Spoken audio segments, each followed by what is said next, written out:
Hey, this is Matt once again. What about the videos of the paid requests? This time for PsychoHobo. Thank you so much for that. And for those interested requesting pretty much any type of videos, feel free to send it either directly to my PayPal or join my Patreon. Both links are down below in the info box. And this is for the 2013 film Coherence, which is a sci-fi film, very low budget. That thing was shot like in 5 nights in one location. And the only actor I recognize is Nicholas Brendan, who played the kid, what was it, Xander on the Buffy the Vampire Slayer TV show. Kind of the human, the guy's, the comic relief character. This is one of those films that I thought was more... I appreciate what they're trying to do more than I really liked it. Because I wouldn't say I really liked the film, but I do appreciate what it was trying for. I appreciate the ideas it's showcasing. Because it's a dinner party with a group of friends and a comet is passing by. As the comet is passing by, some weird things happen, the lights will flicker, and so many times in this film I'm thinking, just stay in the fucking house. If they just stay in the house, things would be fucking fine. But there are times where they leave the house and they're wondering what's going on, and how do I... Okay, I have to get into the spoilers because it's hard to talk about this film without it. What you come to find out is each time they go outside, and particularly this spot, it's like much darker than the others. They come back to what they think is their house, but it's like multiple dimensions. Multiverse almost. So think of it, you go into this place, and as they put it, it's like a roulette wheel, and you don't know exactly when you'll get out. So maybe you'll get back to your own dimension, and the dimensions are mostly the same with each other, just with minute differences. Like, for example, they put like a random item in a box to see where they're at, but for one it was a ping pong paddle, for one it was something else random. Or these people have blue glow sticks, but these folks have red glow sticks.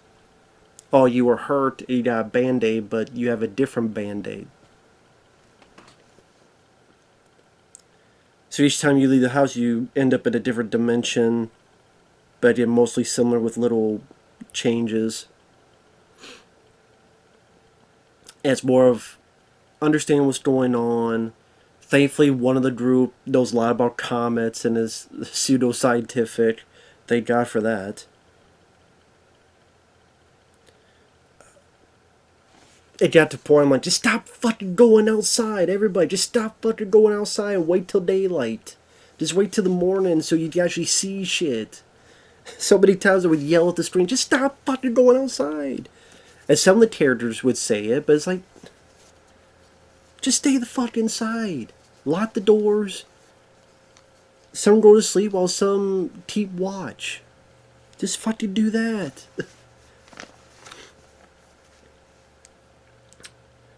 But then, like, the drama is, in a way, minute concerning the situation. Where, for the most part, I mean, they bring up this idea that, well, maybe our environment will collapse, and we need to collapse theirs instead of us first. But then that kind of gets quickly forgotten, and it doesn't become this big danger to everybody. Oh, we're going to die if we don't. It doesn't. It just becomes more about secrets getting out. Like Nicholas Brendan years ago slept with this guy's wife, and that secret gets out. You know, things of that nature.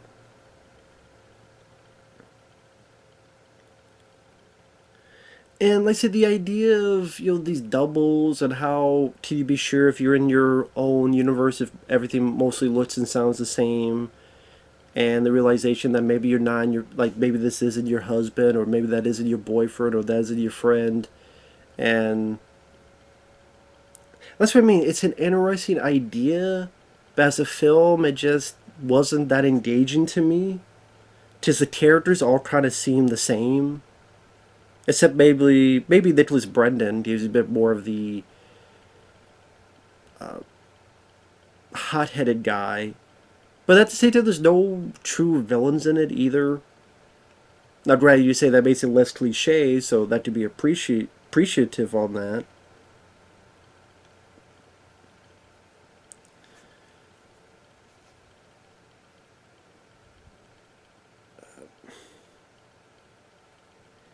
But as I'm sitting there going, okay, it's getting a bit harder to figure out who's who and who's the double, who's not a double.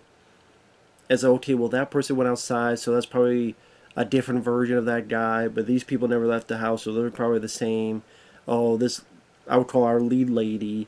She left at one point, so she's probably not at the place at the beginning of the film. She's somewhere else.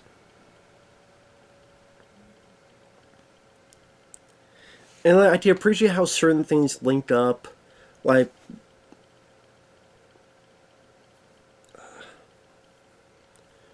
why is there a box with our pictures in it, but then you find out in another universe how those pictures. It's confusing to explain. Incoherent to me explaining. That's the tough thing about reviewing a film like this. There's a lot more better, smarter people. They review it better than me.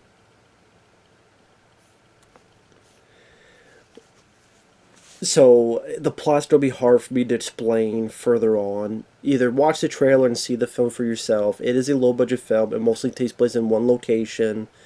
The acting is fine. I had no issues with the acting. It's just the characters all kind of felt the same. Other than the lead lady knew about comets. Thankfully, someone did. And then Nicholas Brandon, I say, was the character that stood out a bit. Not just because he was a recognizable actor, but he was a guy that I guess was an actor on a show called Roswell and other stuff. Which is funny because there was a Roswell TV show.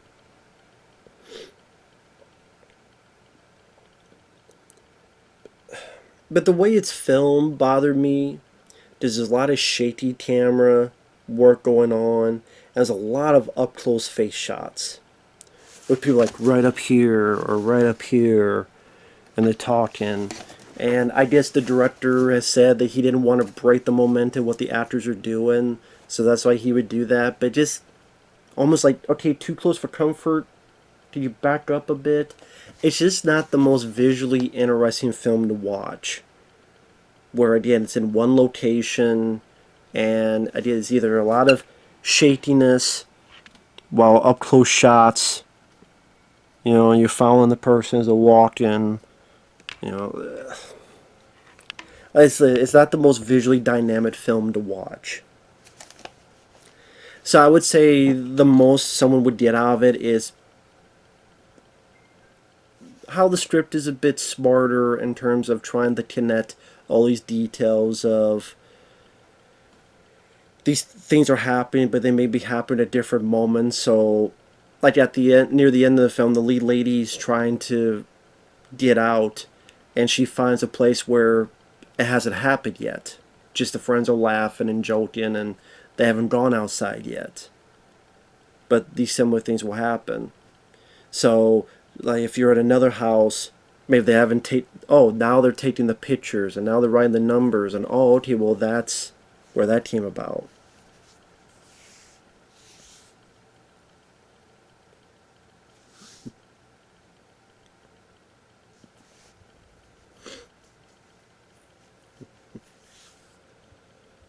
Although by that point, the lead lady and such knew what kind of pitches they were and numbers where they were. So wouldn't they be like, let's not do that. Let's do something completely different and see if things would change. Just like you guys opened the thing, you saw the pictures that were taken. You saw the pitches that were in there. You saw like the numbers that were being written down. How about don't do that? Do something completely outside of the norm and different. So you know that's your house. Like, no, let's not do that at all. That way we know it's not us, because we never did that. We agreed we're not going to do that. Because we know this box we got from another house, where the guy doesn't want to admit at first he saw a double of himself or someone else. Just that's gonna be revealed later. I would say people kind of, no one freaks out. By the way, that's another thing that kind of rubbed me the wrong way. If I found out that there was like constant doubles of me, I'd be freaking out. A part of me would be like excited, like wow, there's like doubles of me and there's doubles of us. That seems pretty cool. Or more freaking out. That's why I thought it's going to ratchet up even more in terms of tension or violence or are you really my friends? Are you not? You know, you may seem the same, but how different are you? Other than Nicholas Brendan, like the others seem fairly nonchalant. Well, not nonchalant, but they seem like they'd be much more scared. I don't know, much more scared or frightened as they were. I mean, the most heated argument is when the one guy finds out that the other guy slept with his wife, and I'm like, that sucks, but don't you guys have more serious issues to deal with? Don't you have more serious issues to fucking contend with than this? You do figure this shit out, next week. But right now you have a bunch of doubles and you don't know who's who and what's what, and don't you think there's something more serious to fucking deal with and contend with? So I mean, I appreciate the idea. I appreciate the fact that this was only filmed in 5 nights with a very very low budget, and I get what the director was going for in terms of story and writing, and how secrets to get out there. Although that's really the one secret that really is showcased. If it was one of the things that everybody had secrets, maybe that motif would be a bit more applicable in this movie. But that's really the only secret I could think of is Nicholas Brendan years ago cheated on this guy with his wife. No one really else has secrets that I could think of. So it is more of just kind of random talk, random chatter. Do I go in here? Do I go in there? What's these pictures for? Just trying to understand the situation. Now, if you find that interesting on a pseudoscientific level, maybe you get more out of this. To me, it's interesting as maybe an episode of a show, but not for a full-length movie. Again, in the way it was shot, with the constant close-ups and shaky cam, wasn't really interesting to me. And spoiler alert, the ending of the film is, the Nicholas Brendan, the guy finds out that you slept with my wife, and they get in a pissing match. The lead lady talks to Nicholas Brendan. Nicholas Brendan has some words like, what if we're the dark versions? We're worried about all those doubles. Maybe they're the darker version of us. Maybe we're the dark versions. And like another version of himself comes in and beats him up and then leaves. And people are like, oh no, are you okay? And then the lead lady just wanders out. I'm like, as if I can't be here, and even though she knows herself that when she goes out there, it could be a complete fucking roulette wheel. But I guess she's going to just try to find the perfect place. And I'm sitting there going, even that time, it's not that bad. I mean, for some people, that's a normal Friday night. Someone comes in and punches someone else out, or you slept with my wife. I'm like, well, that might be a typical Friday night in Texas. But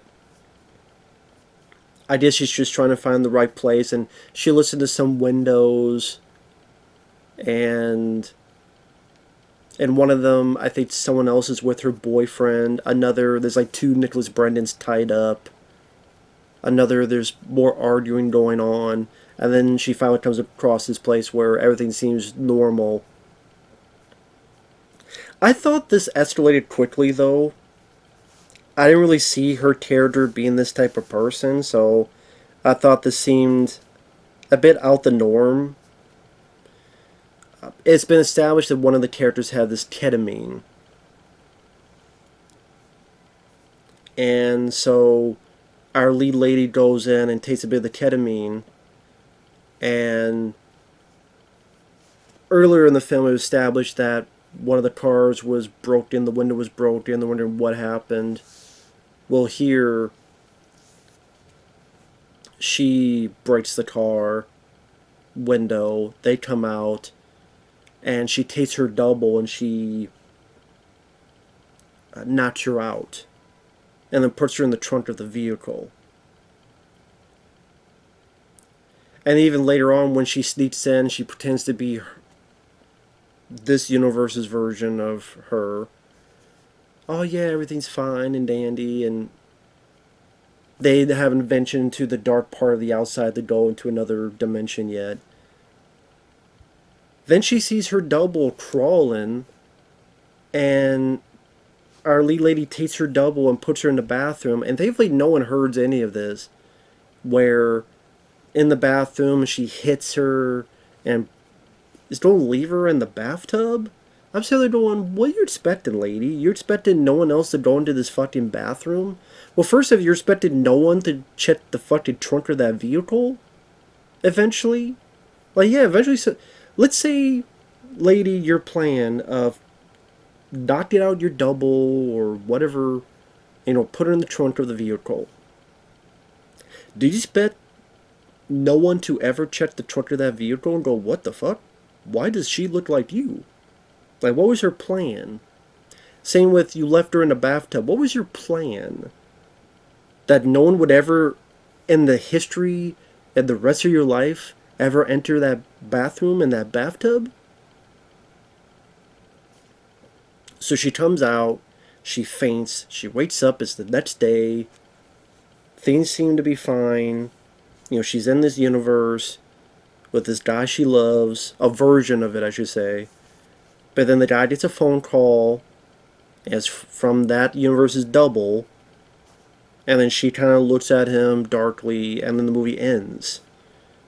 I'm like, okay, now we're getting like somewhat interesting. What's going to happen next? And that's when the movie ends. Okay, so I just thought this M, I think it's the character's name, the lead M.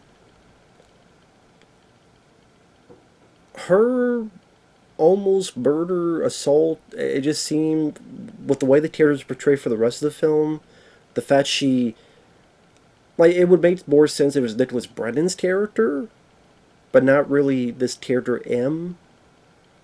So I thought I didn't escalate quickly, just seemed out of character.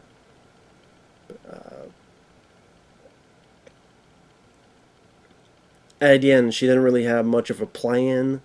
Like, you don't stick her in the trunk or in the bathtub. It's like, well, eventually they don't find it, and you don't be fucked either way. Unless maybe she'd be like, oh, I'm going to explain what's going on.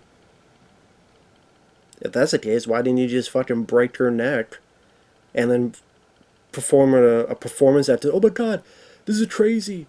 Look, there's a double of me, and she tried to kill me. And blah, blah, blah, blah, blah. We need to stay inside. I started coming out of the dark. Like, I mean, she was ready to kill her. I mean, she hit her with one of those, the toilet, the top of the toilet that you use, that Superman, that Batman used to hit Superman and Batman v Superman. Actually, I think it was the whole toilet, but I think it was part of like the top of the lid thing.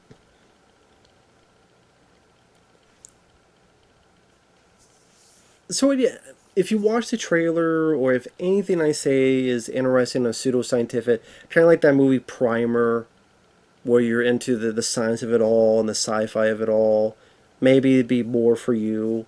Again, it's just character-wise, other than, oh wow, nice to see Nicholas Brendan again. It's been a while since I've seen the Buffy TV show. Again, the characters were there. There's nothing really engaging to me about the characters. The story, kind of the runaround, again, frustration. Just stay in fuck inside. After 15 minutes, I'm sitting there going, just stay the fuck inside. Which is true. If they just stayed inside, everybody say it would have been fucking fine. Stop fucking going outside. And then the ending with the what M was doing, like, huh?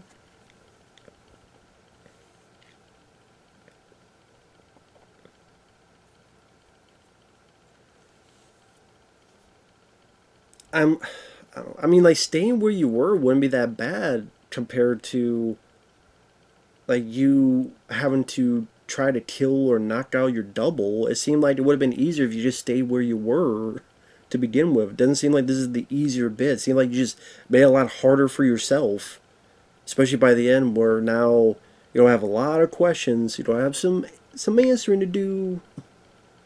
So it was interesting to watch, but like I said before, it was more the concert was more interesting than I wouldn't say I enjoyed the movie. It was interesting, but it just and like I said, it was well acted enough. But I would never see the film again. That's just me. So with that said, thanks for watching. Take care, and we'll see you later. Bye bye.